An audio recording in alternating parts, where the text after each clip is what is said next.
Hello अस्सलाम वालेकुम। कैसे हैं? उम्मीद से खैरियत से होंगे आप लोग। और ये आज मैं लाई हूँ आपके लिए स्प्रिंग रोल। ये बहुत अच्छे बनते हैं और बहुत इजी हैं। शायद आप देखेंगे तो आपको पसंद आएगा। और अगर आपको ये सब पसंद आए तो आप प्लीज़ मुझे जो है कमेंट में ज़रूर बताइएगा।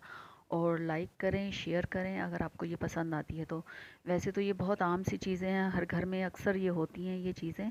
तो आपको ये पसंद आएगा। अच्छा, मैंने इसमें प्याज का नहीं बताया, लेकिन आप एक प्याज भी ज़रूर डालिएगा। प्याज का जो क्रंच आता है ना, इनमें बहुत अच्छा लगता है। और जो है ये सिरका डाला है मैंने, ये सोया सॉस, सब बहुत कम चीज़ें हैं जो घर में होती हैं और यकीनन आपको पसंद आएंगी। और कल मैंने अपने रूफ़ गार्डन की वीडियो अपलोड की थी। आप लोगों को बहुत पसंद आई थी, बहुत से लोगों ने उसको बहुत लाइक किया। तो आप सबका मुझे सपोर्ट करने का बहुत बहुत शुक्रिया। अगर आप मुझे ऐसे ही सपोर्ट करते रहेंगे तो मैं और अच्छी अच्छी वीडियो बनाऊंगी। और जो है आप मुझे कमेंट में ज़रूर बताइएगा कि आपको मेरी वीडियो कैसी लगती हैं। और ओके, अपना ख्याल रखिएगा। अल्लाह हाफिज़, बाय बाय।